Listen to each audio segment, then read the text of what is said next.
Ang kinaiya sa manluluwas sama ni Kristo gihulagway dinhi sa atong ebanghelyo karon nga gikan sad ni propeta Isaías, kay mao man ning mga propeta ang tigpaila kung kinsa ang moabot. Ang kinaiya gidi ay sa tinuod nga manluluwas dili makiglalis, dili makig-argumento. Ilingay mong tupad ing naman luluwas ka. Ing na ba? Kung ikaw asawa, gusto kang makaluwas sa inyong pamilya, naraban na dayo mga panultihon, gusto lang ginako, Father, masave among family. O gusto ka masave inyong family, ayaw pakiglalis, ayaw pakig-away. Mausad ang bana, gusto nimo masave inyong family, ayaw pakiglalis, ayaw pagsigig himog masaba nga mga pakigpulong, matod pa diri sa atong ebanghelyo. Gusto natong masave atong parokya, ayaw na laglalis, pasana na lang ng 70 million. O na, pag-ingon sa kaning mupuli nako, di lang ko mangilabot anak padriha, imo lang na. Aw di, wa na ilalis. Ngag mo ingon pa ko, ikay mupuli din him. Dadasan ning utang. Wala, ato lang ni pasanon. Nya kamusad kay sige man sad mong sunod nako, moingon sa ko ninyo, tabangi ko ninyo pasan mga online parishioners o territorial parishioners. Unsa man sa inyong itubag? Awa na reklamo, pasan lang sad mog apil. Pasabot, palit lang sad mog slot. Kung gusto natong maluwas ang Pilipinas, kung gusto ni President Marcos o sa iyang mga kauban karon sa administrasyon, ma-legislative man o ma-judiciary, kung gusto nilang maluwas ang Pilipinas, hunungon tanan ning sigig lalis, siging away. Di ba? Mauna siya, una ginatong bantayan. So kana ding tao nga kusog makiglalis, sigig pakig-away, sigig datog og mga bati nga istorya ngadto siyang isig ka tao, dili na makaluwas, makatiwas na.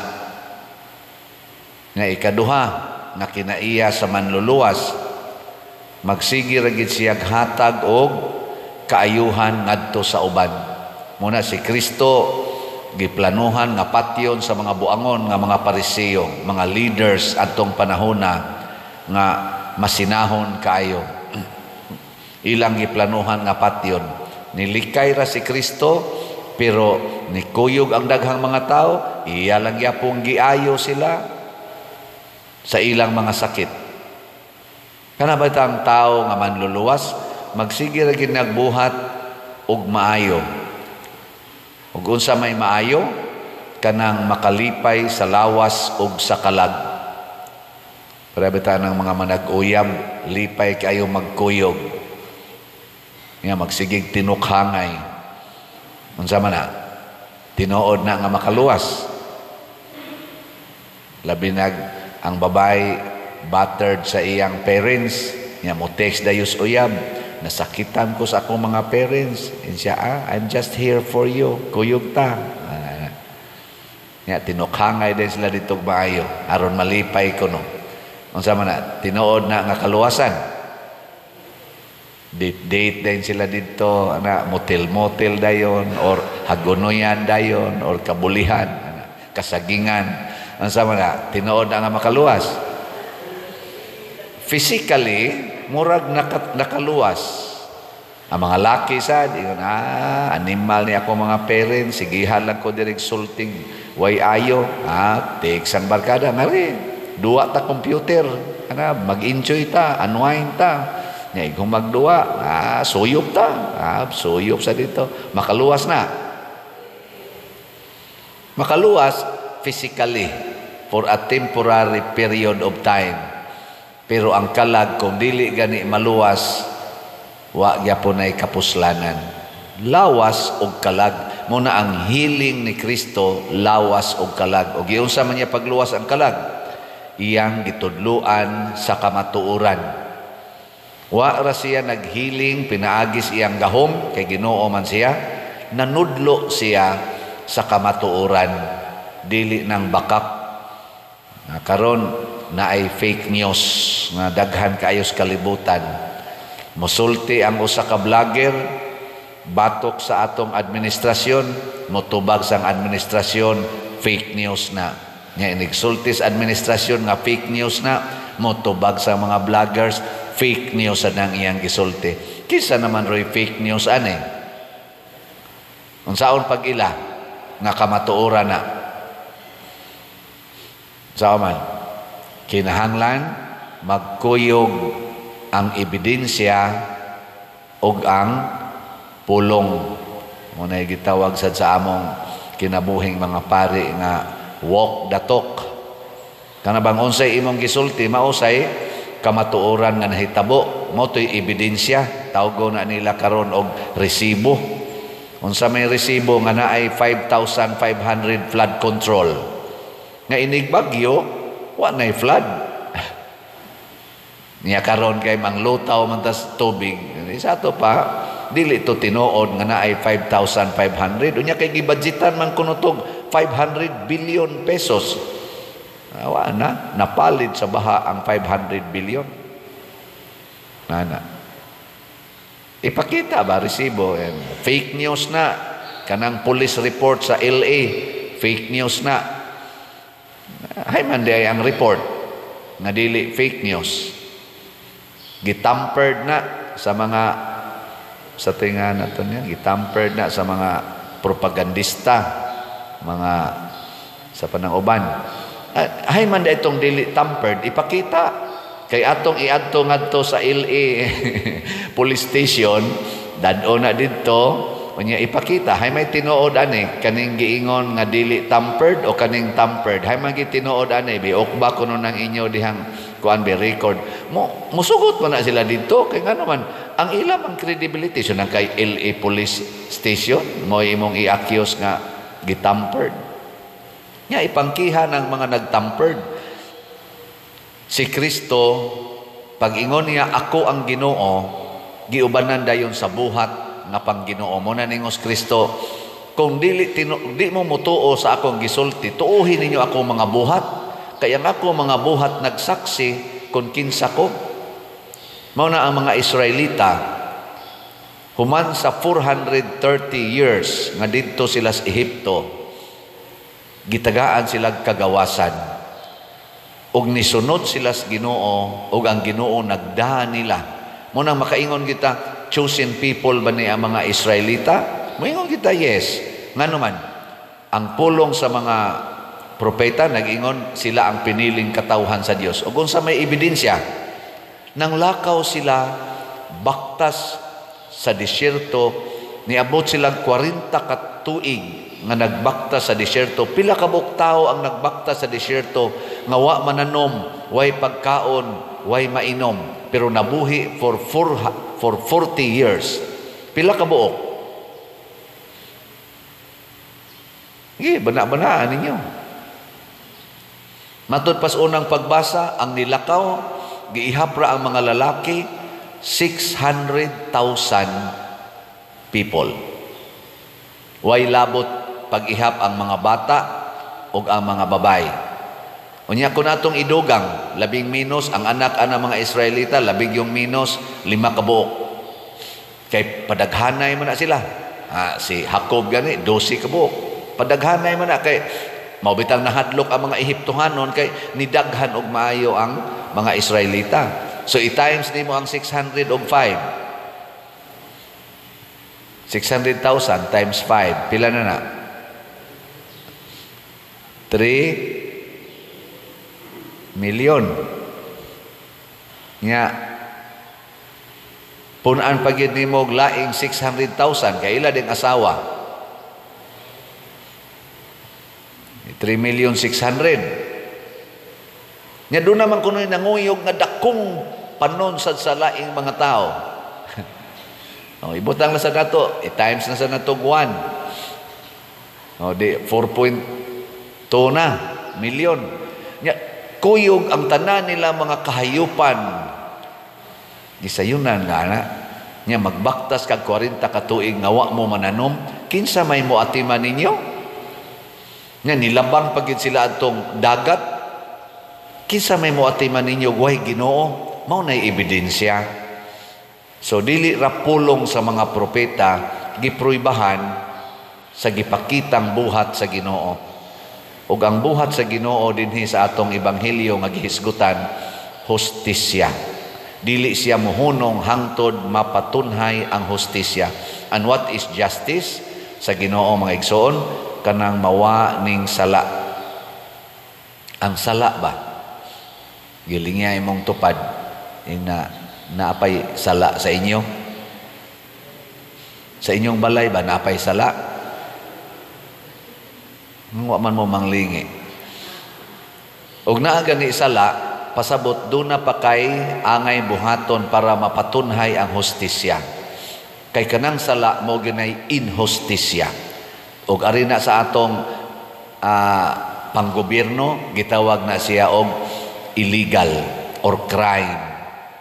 Pero diri sa atong morality gitawag nag sin or to go against the will of God. Kanang pagpa-colors buhok, hustisya na, inhustisya. Kamo na lay hukom ana. Kis-kis kilay, o na, hustisya, inhustisya. Huy. Kanang magpa-change kag gender, nagikas laki, butangan ni mo genital organs babae. Nya babae sad, himuan sa laki. Hustisya na, inhustisya. May malagi mo mutubag. Kanang magsika gamit ang mga pills, mga kondom, magpalaygit ka, magpabasiktomi, hustisya na, inhustisya.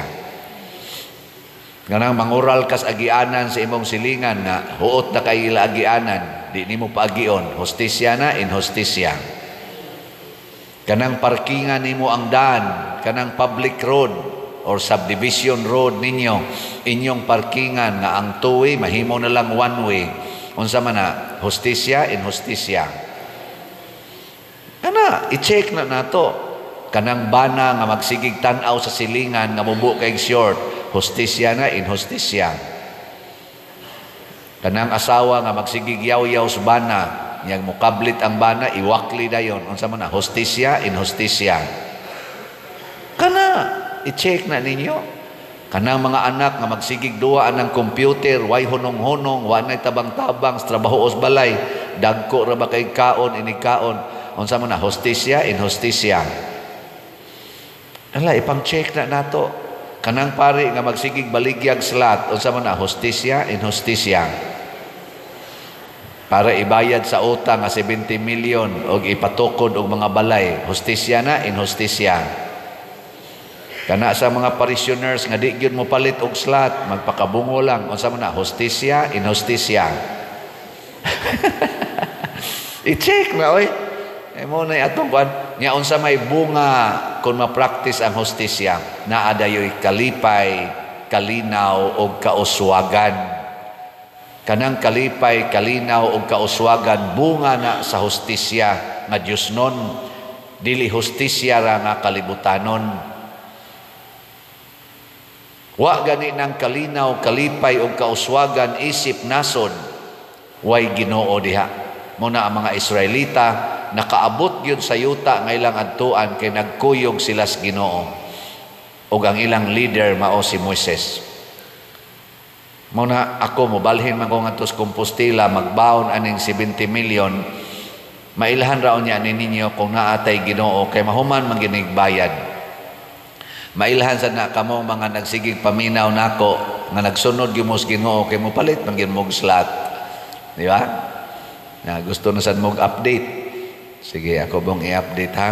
Hinay kay ngirog basin pag mukusog ni rong adlaw.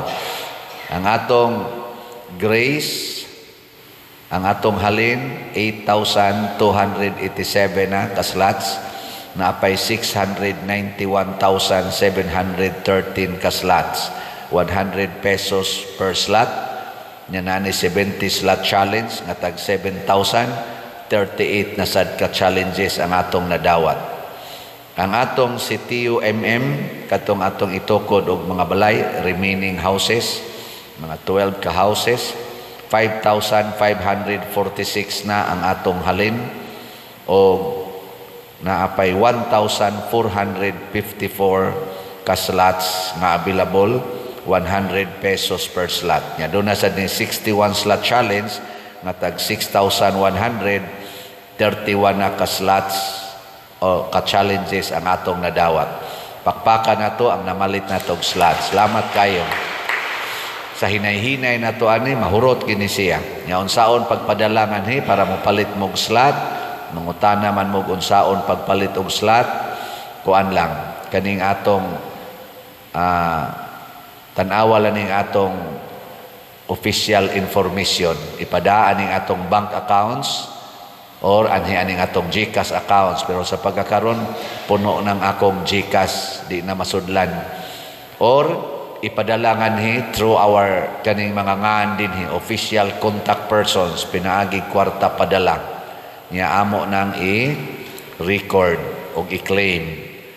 Mga igsuon, dili sayon ang pag-atubang og mga problema, labi na gyud ang pagtabang sa mga kabus natong kaigsuonan ug ang pagpalambo sa parokya. Kining atong nahitabo dinhi sa atong parokya, ebidensya sad ni, resibo ni sa atong paghigugmaay for the past 6 years, from August 2019 hangtod karong August 2025.